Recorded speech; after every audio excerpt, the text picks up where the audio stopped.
اعوذ باللہ من الشیطان الرجیم، بسم اللہ الرحمن الرحیم۔ ناظرین محترم، ریاست کی خبروں میں خوش آمدید کہتا ہوں۔ آج کی جو 5 بڑی خبریں ہیں، سب سے پہلے ہم شہباز شریف صاحب کے حوالے سے بات کریں گے، اور دوسری خبر جو ہے وہ لاک ڈاؤن کے حوالے سے ہے، اور تیسری جو خبر ہے وہ بیریئر ٹاؤن کے حوالے سے ہے، اور جو چوتھی خبر ہے وہ ریحام خان کے بارے میں سے ہے، اور 5ویں اور آخری خبر جو ہے وہ سندھ سے ہے، کیپٹن ریٹائر صفدر کی گرفتاری کے حوالے سے ہے۔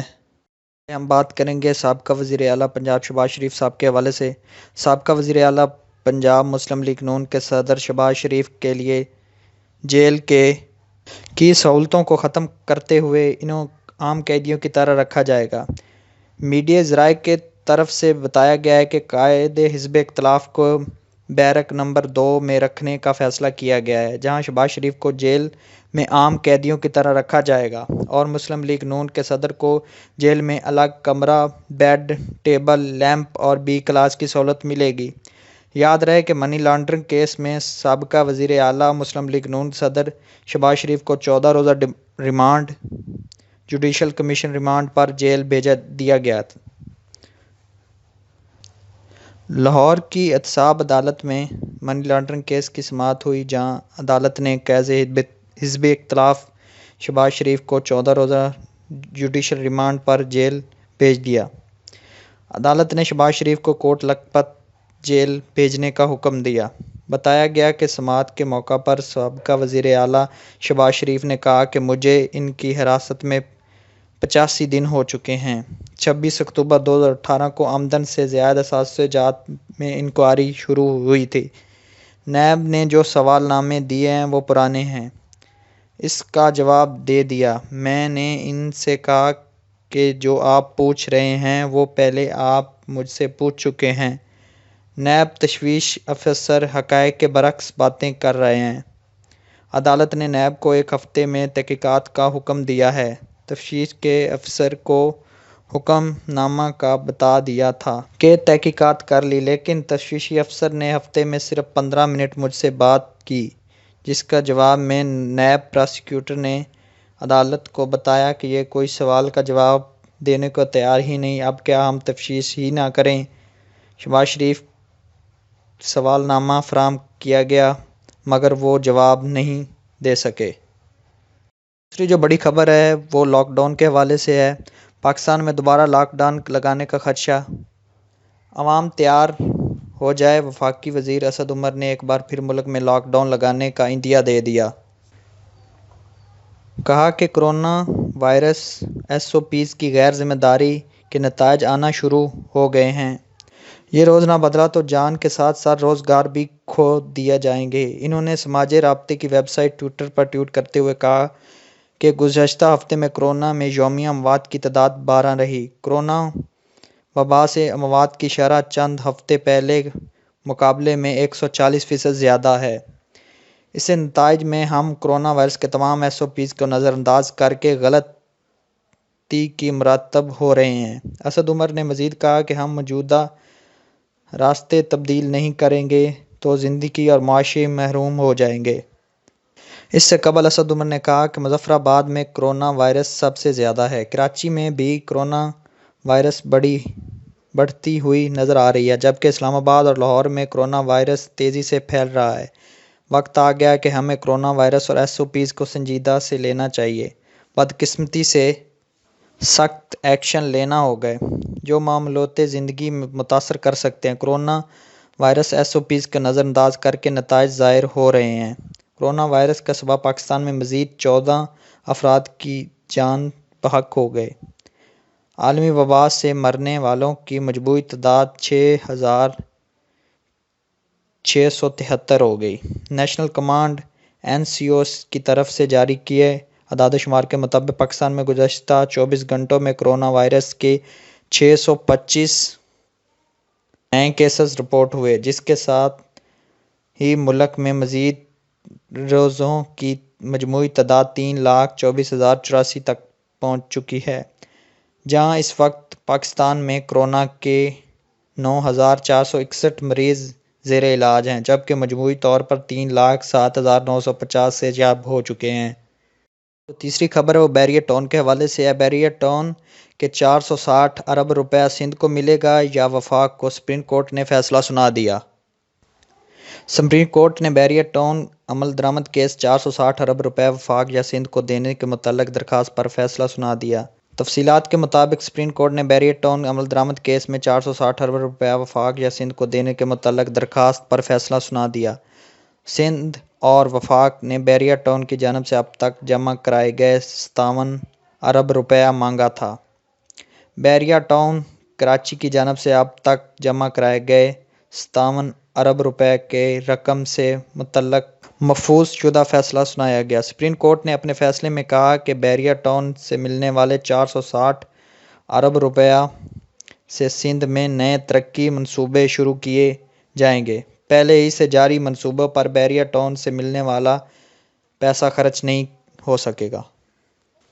بیریٹ ٹون عمل درآمد کیس میں اٹارنی جنرل کو کمیشن بنانے کی استثنا منظور کر لی گئی۔ سپریم کورٹ نے بیریٹ ٹون کی جانب سے جمع شدہ رقم ترقی منصوبے پر خرچ کرنے کے لیے 11 رکنی کمیشن تشکیل دے دیا۔ 11 رکنی کمیشن کا سربراہ سندھ سپریم کورٹ کے ریٹائرڈ جج ہوں گے۔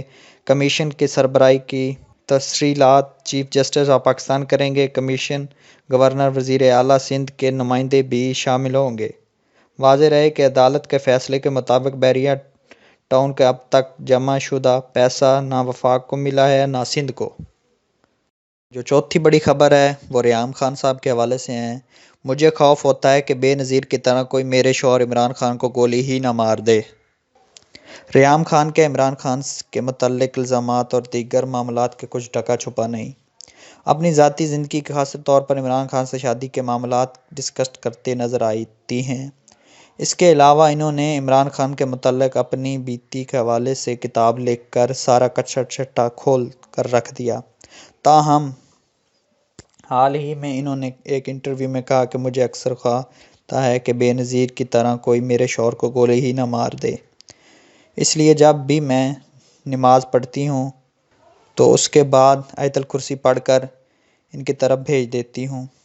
میں اکثر سوچتی تھی کہ کبھی کوئی ایسا موقع آئے تو میں خود کو عمران خان کے آگے اگر گولی اپنے سینے پر کھا لوں گی۔ اور پھر میں نے ایک لمبے قد کا گارڈ بھی رکھا تھا جس کا قد عمران خان سے بھی لمبا تھا اور اسے ہدایت دی تھی کہ کبھی ایسا موقع آئے تو عمران خان کے سامنے آ جانا۔ میں عمران خان کی اجازت کے بغیر گھر سے نہیں نکلتی تھی، یہاں تک کہ میں اپنی والدہ کے گھر بھی نہیں جا سکتی تھی، مگر اس شخص نے مجھے بدنام کرنے کے لیے لوگوں سے رابطے کیے اور میری کردار کشی کے لیے لوگوں کو ای میلز کی۔ مجھے ان کی کرتوتوں پر شک تھا، مگر ان کے بلیک بیری موبائل سے سارے کچا چٹا میرے سامنے کھول دیا۔ ایک مرتبہ میں نے ان سے کہا کہ ہماری شادی کی سالگرہ آ رہی ہے تو مجھے گفٹ دو۔ آپ نے کبھی مجھے پاکٹ منی نہیں دی، کبھی کوئی زیور نہیں دیا، کبھی کچھ نہیں دیا۔ اب کی بار سالگرہ پر گفٹ دینا تو اس نے مجھے $10-20 مڑے توڑے نوٹ دے دیے، جس میں میں بہت حیران ہوئی۔ انہوں نے وہ نوٹ واش روم سے نکال کر گول موڑے ہوئے تھے۔ میں حیران ہوئی کہ کوئی اس طرح خاص انداز میں ہاتھوں میں پیسے کیوں رکھتا ہے۔ تاہم جب انہوں نے میرے اعتماد توڑا تو اس قسم کا ماحول پیدا کرنا چاہا کہ میں ملک ریاض یا پھر ایم اے کے ساتھ تحقیقات میں تو پھر بھی ان کے سامنے آئی۔ یہ بزدل انسان ہے، اگر میں اس میں ہمت ہوتی تو مجھے طلاق دے کر خود سے الگ کر دیتا۔ میری کردار کشی کے لیے ماحول کیوں بنا رہا تھا۔ پانچویں جو بڑی خبر ہے وہ سندھ کے حوالے سے ہے کہ کیپٹن ریٹائرڈ صفدر کی گرفتاری پر پیپلز پارٹی نے سے حکومت چھوڑنے کا مطالبہ کر دیا گیا۔ مسلم لیگ نون کے رہنما کیپٹن ریٹائرڈ صفدر کی گرفتاری اور بعد ازاں رہائی کے حوالے سے پیپلز پارٹی کا موقف اتنا مواخذہ خیز ہے کہ اگر سندھ میں اتنے ہی برے حالات ہیں تو حکومت چھوڑ دے۔ ان حالات کے اظہار تجزیہ کار عامر متین نے کہا۔ تفصیلات کے مطابق نجی ٹی وی چینل کے پروگرام میں گفتگو کرتے ہوئے کہا کہ صوبے کی پولیس اور آئی جی آپ کے کنٹرول میں نہیں ہے، تو آپ حکومت چھوڑ کر اعلان کر دیں اور کہہ دیں کہ ہماری حکومت تو ہے ہی نہیں بلکہ اسے تو کوئی اور چلا رہا ہے۔ اس ساری صورتحال میں کم از کم اتنا تو کہا جا سکتا ہے کہ آئی جی کو فارغ کر دیا جائے کہ تمہارے ہوتے ہوئے تمام پولیس نے کیسے گرفتاری کر لی؟ تم ہی اس معاملے میں شریک ہو۔ 24 گھنٹوں میں گھر خالی کر کے ٹرین سے اسلام آباد روانہ ہو جاؤ۔ اس موقع پر پروگرام میں شریک دوسرے تجزیہ کار رؤف کلاسرا نے کہا کہ قانونی طور پر سندھ حکومت آئی جی کو عہدے سے نہیں ہٹا سکتی، وہ یہ ضرور کر سکتی ہے کہ وزیر اعظم کو خط لکھے سکتی ہے اور آئی جی کو فوری طور پر یہاں سے ہٹایا جائے۔ اس کے بعد وزیر اعظم کے اختیارات ہیں کہ وہ ایسا کرنا چاہیں یا نہیں۔ سندھ حکومت اس سے پہلے اے ڈی خواجہ کلیم امام سے بھی مسائل رہے ہیں۔ تجزیہ کار امن الدین نے مزید کہا کہ دوسری طرف عدالت میں ضمانت کے وقت بھی سندھ حکومت کی طرف سے اس کی مخالفت کی گئی اور کہا گیا کہ ہم نہیں چاہتے کہ کیپٹن ریٹائر صفدر ضمانت دی جائے بلکہ ان کا ریمانڈ مانگا جائے۔ نیوز اور لیٹسٹ ویڈیوز کے لیے ہمارے چینل کو سبسکرائب کریں، لائک کریں اور شیئر کریں۔ اللہ حافظ۔